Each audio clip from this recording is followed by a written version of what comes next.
Some CDC workers are calling for better security after Friday's deadly shooting at their Atlanta headquarters. Investigators say at least 180 bullets were fired when a gunman with anti-vaccine views opened fire. One police officer was killed. Some say the attack was a result of rampant misinformation. CBS News medical contributor Dr. Celine Gounder spoke with CDC staffers who asked not to be identified due to agency policy. One was picking up her kids when the shooting began. I was already sprinting, grabbing my children around their waists and sprinting back into the daycare. And we got all of the kids into the bathroom, which is the only place in that room that didn't have a glass large window. We had 8 kids huddled into a bathroom. Secretary Kennedy came to Atlanta, came to the CDC. What do you wish he would have said to the CDC? I would like him to acknowledge his role in this action. For the last several months, there has been constant rhetoric that has vilified CDC. He's called CDC a cesspool. He has, quite frankly, dehumanized all of us who work at CDC.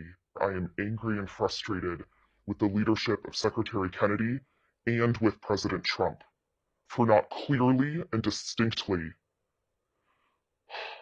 making clear what role public servants play in protecting this country.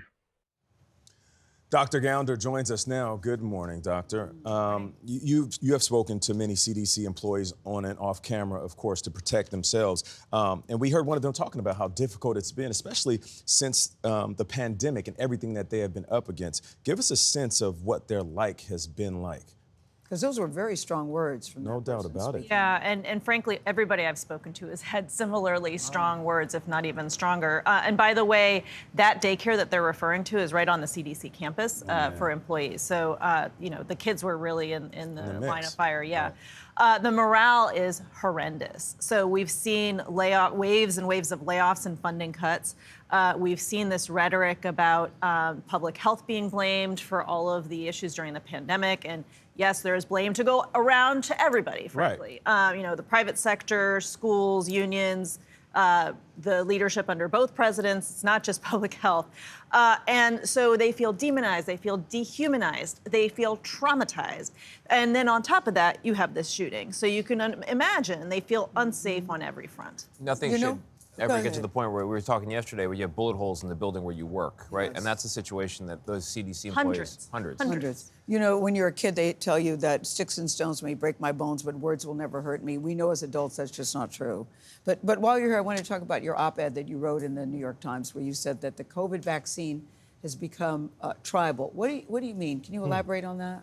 Well, you really have two camps. And I don't think anybody is actually, very few anyway, are truly reading the science papers and have the qualifications. Yeah. I think this has become about politics and ideology. And you have one side that is very judgmental, that is condescending, moralistic about whether you followed certain mitigation measures or not.